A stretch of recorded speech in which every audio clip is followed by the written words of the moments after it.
अरे वाह। तो ये मेरी बहुत बड़ी उपलब्धि है कि उम्र को मैं अपने आप पर हावी नहीं होने दे रहा हूँ, और क्योंकि खुश रहता हूँ, सहज रहता हूँ, सरलता में बिलीव करता हूँ, तो उम्र छिपा लेता हूँ मैं। ये बहुत बड़ी बात है, उम्र आपने मेंटेन रखा है, ये सबसे बड़ी बात है। मैं लास्ट टाइम साहिल खान से मिला था तो मैंने इस फिल्म का जिक्र हुआ था उनसे, बोले यार जब मैं डायरेक्टर से मिला तो मुझे ऐसे सुनाई गई स्टोरी, दो बेवकूफ़ टाइप के लड़के, साहिल खान ने मुझे बोला हाँ, तो बस ऐसे स्टोरी नरेशन हुई थी और ये फिल्म बन गई। बनने के बाद इतनी हिट हो गई मुझे भी नहीं पता, ये साहिल खान ने मुझे बोला था ये बात। नहीं, और ये सच, Sahil Khan by the way बता दूँ, वो मेरे नेबर हुआ करते थे जोगेश्वरी जहाँ मैं रहता हूँ, बिल्कुल मेरे नेबर पास में। हाँ मतलब ऐसा था, और हम लोग पहले से जानते थे एक दूसरे को, साहिल और मैं।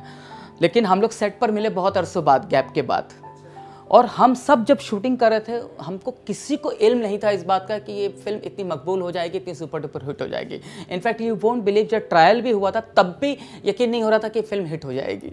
तो बोलते हैं ना कभी, मतलब मिरेकल्स वर्क्स, क्लिक्स रादर। अच्छा, आपने इतने सारे स्टार के साथ काम कर ही रहे हो आप अभी, जैसे राधे भी में शायद, हाँ शाहरुख सर के साथ। सबसे ज़्यादा अच्छा एक्सपीरियंस किसके साथ रहा है आपका, जो बहुत अच्छा बॉन्डिंग रहा है, जो सीन आप नहीं कर पा रहे हो तो जो बड़े स्टार होते हैं वो लोग सपोर्ट किया, ऐसा कौन सा आर्टिस्ट है जिससे आपका बॉन्डिंग बहुत अच्छा है?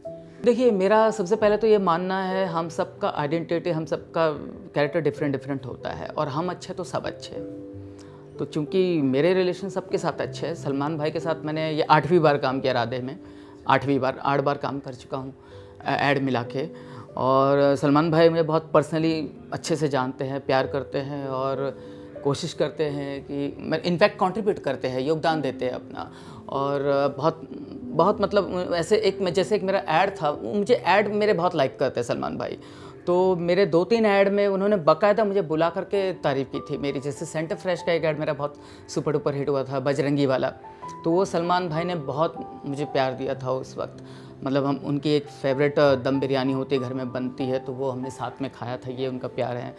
और उन्होंने मुझे एक ऐड भी रिकमेंड किया था, तो मैं भूलूंगा नहीं, और वो एक है। और रही बात शाहरुख खान के साथ मैंने 3 बार काम किया है, फिर भी दिल हिंदुस्तानी, पहेली में मेरा बहुत अच्छा किरदार था, सनमादिया बना था मैं, तो तब शाहरुख भाई के साथ किया था। फिर केबीसी उनका एक म्यूज़िक वीडियो ये था, जैसे केबीसी बच्चन साहब का था वैसे उनका भी था, शाहरुख खान का, कौन बनेगा करोड़पति। तो उसका जो टाइटल आता था, टाइटल में मैं था उनके साथ। सर जैसे कि आपने सलमान सर के साथ काम किया, शाहरुख सर के साथ काम किया, आमिर सर के साथ भी तो किया होगा कुछ? नहीं, आमिर भाई के साथ काम तो नहीं किया मैंने, हाँ, लेकिन आमिर भाई के साथ मैंने समय बहुत बिताया है, और वो मुझे पर्सनली जानते हैं। क्योंकि हम लोग थिएटर जब किया करते थे तो आमिर हमारा प्ले देखने आते थे उनकी वाइफ रीना के साथ। और अभी हाल फिलहाल मेरी एक फ़िल्म रिलीज़ पर है, फैक्ट्री नाम की, जो कि फैज़ल खान उनके छोटे भाई ने डायरेक्ट भी किया है और एक्ट भी किया है, तो उसमें मेन कॉमेडियन मैं ही हूँ। तो उनके परिवार से है संबंध, जानता हूँ मैं। तो मतलब ऐसा उन्होंने ऑफ़र नहीं किया आपको कि यार आप मेरे साथ काम करो, आपका ऐड देख के? गजनी मैं करने वाला था, लेकिन वो मटेरियलाइज़ नहीं हो पाता, क्योंकि क्या है, कभी हम एक्टर लोग मतलब रोल और मोल दोनों को तवज्जो देते हैं, तो वहाँ दोनों में से एक पलड़ा भारी नहीं था, तो इसलिए मैं पीछे हट गया। सर, आपने 60+ फिल्में की हैं, तो कुछ ऐसे कैरेक्टर होंगे जो आपके लिए सिग्नेचर बन गए? नहीं, ऐसा सिग्नेचर तो नहीं है ऐसे कोई, क्योंकि मैंने पहले कहा था अपने इंटरव्यू में कि मैं वर्सिटिलिटी में बिलीव करता हूँ, तो मैं अपना सिग्नेचर स्टाइल बनाना भी नहीं चाहता हूँ।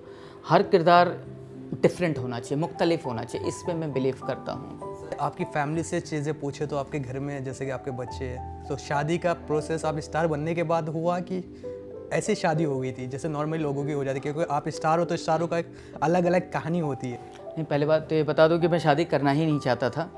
और मकरंद देशपांडे आप जानते होंगे एक्टर, तो मकरंद देशपांडे बहुत अच्छे दोस्त थे हमारे, गुरु मैं मानता हूं उनको, तो हम थिएटर किया करते थे साथ में, तो हम दोनों ने साथ में फैसला किया था कि हम शादी कभी ना करेंगे। मैं फिर मान गया, मैं इमोशनल अत्याचार हुआ, मैं मान गया कि ठीक है मैं कर लूँगा। तो बड़ा इंटरेस्टिंग किस्सा है कि जिस दिन मेरा ऐड था मिंटो फ्रेश, एक मेरा ऐड जो काफ़ी फेमस हुआ था, आपको पता होगा, जब लैला को करना हो इम्प्रेस तो मजनू ने खाई मिंटो फ्रेश, तो मजनू मैं था उसमें, लेकिन लैला मेरी बनी कोई और, वो ऐड वाली नहीं। तो जैसी शूटिंग ख़त्म हुआ मैं अपनी शादी में भागा था। तो ये बहुत इंटरेस्टिंग किस्सा है मेरे साथ कि अपनी शादी में गया मैं, तो शादी हो गई बहरहाल। फिर मैं सोचा बच्चे कभी नहीं करूँगा, पहले शादी के लिए मैं ज़िद्दी था कि कभी नहीं, फिर मैं बच्चे कभी नहीं करूँगा, फिर 5 साल बाद बच्चे भी करना पड़ा मुझे।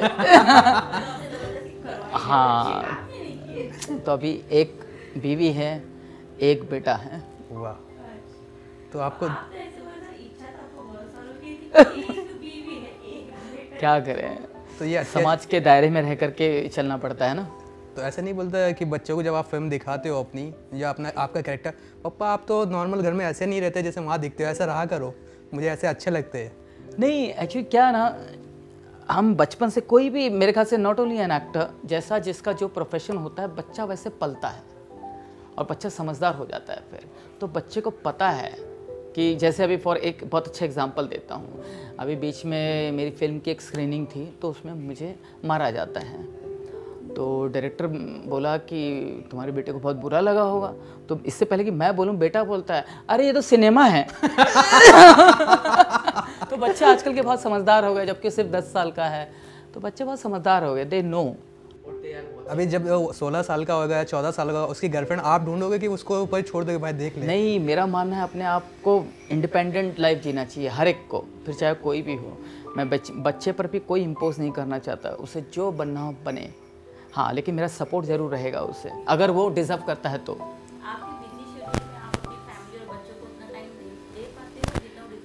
देखिए, मेरा अपना एक मॉड्यूल है। मॉड्यूल मीन्स मैंने एक सेटअप बना के रखा है कि फर्स्ट हाफ तक मैं अपने घर वालों का, जब मैं शूटिंग नहीं कर रहा होता हूँ तो शाम 5 बजे तक मैं मेरे घर का होता हूँ, और 5 के बाद मैं बाहर वालों का हो जाता हूँ, और 5 तक बाहर का फ़ोन नहीं उठाता हूँ, और 5 के बाद घर वालों का फ़ोन नहीं उठाता।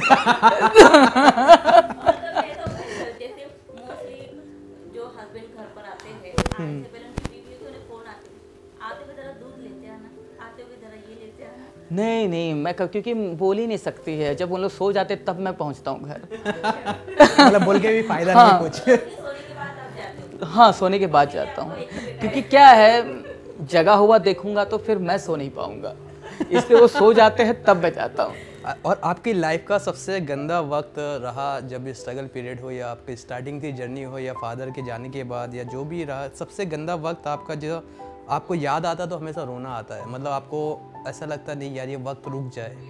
कभी ऐसा वक्त आया आपकी लाइफ में, जैसे कि हर किसी इंसान की लाइफ में कुछ वक्त ऐसे होते हैं? देखिए, मैंने जैसे पहले भी कहा था, मैं प्रोसेस मानता हूँ, और अच्छा या बुरा वक्त होता ही नहीं, वक्त हमारा होता है वो, फिर चाहे अच्छा हो या बुरा हो। अगर वक्त हमारा है और वक्त को हमें सजोना आता है, संवारना आता है, तो कोई भी वक्त बुरा हो ही नहीं सकता। एक सिंपल से आपको मिसाल देता हूँ, जैसे कोविड, 4 महीने हम घर में बैठे थे, तो वो मैंने डिज़ाइन किया उस वक्त को, और आप यकीन नहीं करोगे, ये वक्त कोविड वाला मेरे लिए सर्वश्रेष्ठ वक्त हो गया। इनफैक्ट कोरोना पीरियड हुआ तो best period of my life, क्योंकि मैंने वैसे डिज़ाइन किया। तो वक्त हमारा होता है, हमारे हाथ में होता है, कैसे हम उसको जीते हैं। ऐसा कौन सा शख्स आपके लाइफ में रहा है, दोस्त या पेरेंट्स, या जो जिसके जाने के बाद आपको ज़्यादा तकलीफें होती हुई, जिसको आप होना चाहते थे? ऐसा कोई बंदा आपकी लाइफ में नहीं रहा कि अगर वो नहीं है आपकी लाइफ में तो आपको कोई फ़र्क नहीं पड़ा? हाँ, मैं बताता हूँ, ऐसा इसलिए नहीं रहा क्योंकि क्या है, मैंने जैसे कहा ना, हम अच्छे तो सब अच्छे। तो अगर हम नीयत साफ़ रखते हैं तो सब कुछ माफ़ होता है ऊपर वाले से।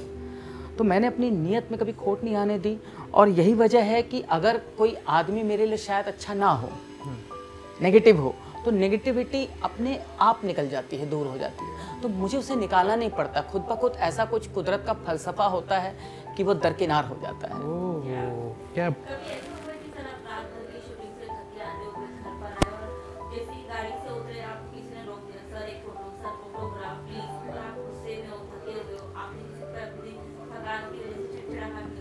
नहीं, कभी नहीं, कभी नहीं, क्योंकि मेरा मानना है जब हम फेमस हो जाते हैं, सेलिब्रिटी स्टेटस लग जाता है, तो हम पब्लिक प्रॉपर्टी बन जाते हैं। तो पब्लिक को हमें निराश कभी नहीं करना चाहिए, फिर चाहे हम निराश हो या ना हो। अच्छा, और हमें आशावादी होना चाहिए, और मैं हमेशा एंटरटेन करता हूँ। और एक चीज़ ये है, जैसे आपने बड़े डायरेक्टरों के साथ काम किया, बड़े एक्टर के साथ काम किया, कहीं ना कहीं छोटे डायरेक्टर के साथ भी आपको काम करना पड़ जाता है ना? बहुत सारी स्क्रिप्ट आपको लेके लोग आते हैं, बहुत सारा म्यूज़िक आपको लेके डिज़ाइन होता है, बट वो जब आपसे काम करते हैं आपके साथ, वो बताते नहीं यार आप गलत कर रहे हो, तो आपको गुस्सा आता होगा उनके ऊपर कि आप उनसे सीख लेते हो कुछ नए लोगों से, या उनको सिखा देते हो? नहीं, बिल्कुल नहीं आता है, बिकॉज क्या है ना, हमको पानी जैसा होना चाहिए, कोई भी रंग में रंग जाना चाहिए, और मेंटली, क्योंकि सब कुछ मैंने कहा, जैसी मन स्थिति वैसी परिस्थिति। आप अपने हिसाब से परिस्थिति निर्माण कर सकते हो। तो ऐसी छोटी छोटी फिल्मों में या छोटे, हमको मालूम है डायरेक्टर को कुछ नहीं आता, डायरेक्टर को डायरेक्शन का डी भी नहीं आता, लेकिन फिर भी वो जो कह रहा होता है वो हम कर रहे होते हैं। बिकॉज एक बात ये भी है कि जब डायरेक्टर हमें कास्ट कर लेता है तो हम सरेंडर कर देना चाहिए उसको, और फिर सोचना नहीं चाहिए कि उससे काम आता है ना। इसका एक मिसाल देता हूँ आपको, टीनू आनंद साहब कितने अच्छे डायरेक्टर, छोटे छोटे डायरेक्टरों के साथ काम करते हैं, लेकिन उनके आगे कभी ईगो नहीं आड़े आता है। हमने अभी, जैसे मैं नाम नहीं दूंगा एक फिल्म का, क्योंकि वो फिल्म का नाम लेने से बाकी सब भी आपको आ जाएगा जहन में। तो हम लोग टीनू आनंद और मैं एक फ़िल्म कर रहे थे, तो यही सवाल मैंने किया कि आपने शहंशाह दी, बड़ी बड़ी फिल्में दी, तो ये डायरेक्टर तो कुछ भी नहीं है, और आप कितने खुशी खुशी, आपको मालूम है कि चुतियापा चल रहा है, फिर भी आप इतने अच्छे से काम कर रहे हो क्या? तो बोलते बेटा मैं सिर्फ काम करने आया हूँ और सरेंडर कर देता हूँ अपने आप को, वो जो बोलते हैं मैं करता हूँ, एक्स्ट्रा दिमाग नहीं लड़ाता हूँ बस, लेकिन एक्स्ट्रा जरूर ले लेता हूँ। सर कभी ऐसा हुआ है कि घर में आपकी बीवी के साथ झगड़ा हुआ हो और आप घर के बाहर गए, आप टेंशन में, फिर भी आपको चेहरे पे स्माइल रखना पड़ रहा है, तो आप मैनेज करना पड़ता है कि कर लेते हो? देखो मेरा मानना ये है कि जैसे मैंने कहा, मैंने डिवाइड करके रखा है, शाम 5 बजे तक मैं घर का, 5 के बाद मैं बाहर का। तो 5 बजे के बाद मुझे एक्टिंग ज़्यादा करनी पड़ती है। और आप इतने सालों से इंडस्ट्री में हो, अलग अलग लोगों के साथ काम कर रहे हो, बहुत सारी चीज़ों से आप वाकिफ हो कि सच क्या है, लेकिन आजकल जो ट्रेंड चल रहा है इंडस्ट्री के बाहर के जो लोग हैं उन्हें कुछ पता नहीं होता है, बस अपना ही एक अनुमान लगा लेते कि हाँ नहीं ऐसा ही हुआ होगा, यही सच है। तो आपके मतलब रिश्तेदारों में कोई आपसे टकराता है, आपसे पूछते नहीं उसका ऐसे क्या हुआ था, ये क्यों हुआ था, तो आप उन लोगों को टैकल कैसे करते हो?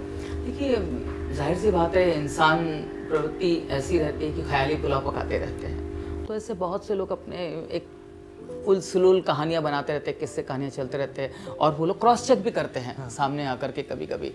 तो ऐसे टाइम पे उन लोग को मतलब ignoring is the best policy, this is what I firmly believe in. तो इग्नोर करो बस, दैट्स इट। और उनको हम अगर समझाने जाए ये वो, उन्होंने अपना मन बना चुके हैं, तो ऐसे ढेर लोगों के कभी पल्ले नहीं पड़ना चाहिए, उनको उनके हाल पे छोड़ देना चाहिए। और इंडस्ट्री में कौन से ऐसे राइटर सर जिनके साथ आप खुद से काम करना चाहोगे, आपका एक सपना है कि नहीं मुझे इनके साथ काम करना ही है? ऐसे तमाम डायरेक्टर है, और अभी तो ऐसे अच्छे अच्छे डायरेक्टर आ रहे हैं, निर्देशक बहुत अच्छा निर्देशन कर रहे हैं वो, जिनके साथ सच में मैं काम करना चाहूँगा आगे चल करके। जैसे कि श्री नारायण साहब, जिनको टॉयलेट एक प्रेम कथा, हाँ, वो उनके साथ काम करना चाहूँगा। फिर आर बाल्की, उनके साथ काम, आर बाल्की मुझे बहुत अच्छे लगते हैं, is one of my favourite, उनके साथ काम करना चाहूँगा। तो अभी इनफैक्ट बहुत अच्छे अच्छे वुमेन डायरेक्टर बहुत अच्छे आ रही है, रीमा कागदी मुझे बहुत अच्छी लगती है, जोया अख्तर बहुत अच्छी लगती है, तो इनके साथ काम करना चाहूँगा। और मैं सौभाग्यशाली हूँ कि मैं अच्छे निर्देशकों के साथ काम कर चुका हूँ, जैसे कि रूमी जाफरी हो गए, उनके साथ मैंने गॉड टू सीक्रेट हो की थी, अमोल पालेकर के साथ की थी पहेली, इंद्र कुमार के साथ की थी प्यारे मोहन, तो तिग्मांशु धुलिया के साथ हासिल की थी। तो ऐसे अच्छे बड़े डायरेक्टर के साथ काम करने के बाद अब एक इच्छा जागी है कि ये जो महानुभव हैं, मैंने जिनका सबका नाम लिया, उनके साथ काम करने की बड़ी दिली तमन्ना है। और मैं जगमोहन मुद्रा के साथ भी काम कर चुका हूँ, जो कि अपने आप में बहुत मतलब कमाल के डायरेक्टर थे। मैं मिला हूँ श्रीनारायण सर से। जगमोहन मुद्रा साहब? नहीं, श्रीनारायण। किनके? अच्छा, श्रीनारायण, हाँ। सर से मिला हूँ, तो उनसे भी पूछा था, बहुत सारे मैं भी डायरेक्टर से मिल चुका हूँ सर। बहुत अच्छे इंसान है वो, बहुत। अभी उनके साजिद भाई के साथ भी कोई प्रोजेक्ट चल रहा है उनका, वो बता रहे थे कि मैं कर रहा हूँ, साजिद भाई ने साइन किया उनको। चाहता हूँ कि आप उनके साथ काम करें। हाँ बिल्कुल बिल्कुल बिल्कुल। ओके।